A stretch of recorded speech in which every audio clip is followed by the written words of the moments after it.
Hello বন্ধুরা, স্বাগতম HD take edu চ্যানেলে। আজ আমরা জানবো মাইক্রোসফট এক্সেলে কিভাবে বর্ডারে কালার দেওয়া হয়। আপনারা যে স্ক্রিনে দেখছেন একটি বর্ডার এবং সেটি বর্ডারে কালার দেওয়া আছে। তো এরকম কালার যদি আপনারা আনতে চান এবং সময় অনেকটা বাঁচাতে চান, তো সেই জন্য আজকের ভিডিওটি। তো অবশ্যই নতুন বন্ধু হয়ে থাকলে চ্যানেলটি লাইক এবং সাবস্ক্রাইব করে নেবেন। তো বন্ধুরা, সরাসরি স্ক্রিনে আসা যাক। প্রথমে আমরা একটি সেল সিলেক্ট করছি। সেল সিলেক্ট করার পর এখানে বর্ডার থেকে আমরা এখানে অল বর্ডার অপশানে ক্লিক করছি। অল বর্ডার অপশানে ক্লিক করার পরে আমরা এখানে বর্ডারটি পেয়ে গেলাম এবং দেখুন আমি যখন নিলাম বর্ডারটি অলরেডি কালার হয়ে আসছে। তার কারণ হচ্ছে আমি অলরেডি আপনাদের দেখানোর জন্য অলরেডি কালারের একটি ফরম্যাট রেডি করে রেখেছিলাম। সেই জন্য এখন যে আমি বর্ডারটি নিলাম তো অটোমেটিক কালার অনুযায়ী এলো। তো এই কালারটি যদি আমরা চেঞ্জ করতে চাই সেই জন্য করবো কি, প্রথমে বর্ডার অপশানে ক্লিক করব, ঠিক নিচে স্ক্রল করবেন, এখানে দেখবেন লাইন কালার বলে একটি অপশান পাবেন। এই লাইন কালার অপশানে ক্লিক করে আপনারা একটি কালার চুজ করবেন। দেখবেন আপনাদের সামনে একটি পেন্সিল বলে একটি অপশান চলে আসবে। এই পেন্সিল অপশানে যদি আপনারা ক্লিক করেন তাহলে দেখুন আপনাদের কালারগুলি কিন্তু হচ্ছে। আমি সেলের লেফট রাইট টপ বাটনে ক্লিক করছি এবং দেখুন কালারগুলি হচ্ছে।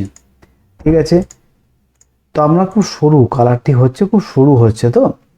তো এই কালারটি যদি আপনারা মোটা করতে চান তো আপনারা সেই জন্য করবেন কি, এই পুরো সেলটাকে কি করবেন, সিলেক্ট করবেন। তো আগের অবস্থায় আমি আসার জন্য কি করলাম, আবার বর্ডারে গিয়ে আমি অল বর্ডারে ক্লিক করলাম, যে পেন্সিলের মতন যে অপশানটি ছিল সেটি চলে গেল।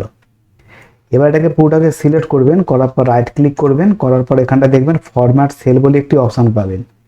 এই ফরম্যাট সেল অপশানে ক্লিক করলেই আপনাদের সামনে একটি স্টাইল বলে একটি অপশান ওপেন হয়ে যাবে।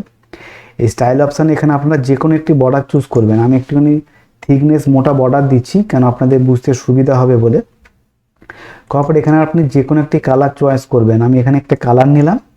নেওয়ার পর এখানে যে বর্ডারের যে স্টাইলটি আছে, যেটা আপনি left right top bottom centre, তো সেটাতে আপনারাই একটা একটা করে ক্লিক করবেন। দেখুন যখনই ক্লিক করলাম আমি, দেখুন এখানে দেখুন কালারগুলো দেখুন অ্যাড হয়ে যাচ্ছে। তো আপনার সামনে একটি প্রিভিউ আপনি বুঝতে পারছেন যে জিনিসটি দেখতে কীরকম হবে। যদি আপনি এটা নিতে চান তাহলে করবেন কি, শুধু ওকে বাটনে ক্লিক করে দেবেন। দেখুন আপনাদের সামনে বর্ডারের লাইন এবং বর্ডারের কালার চেঞ্জ হয়ে গেল। আশা করি বন্ধুরা আপনাদের অনেকটা সময় বাঁচবে এক্সেলে বর্ডারের কালার চেঞ্জ করার জন্য। ভিডিওটি ভালো লাগলে অবশ্যই বন্ধুদের সাথে শেয়ার করবেন।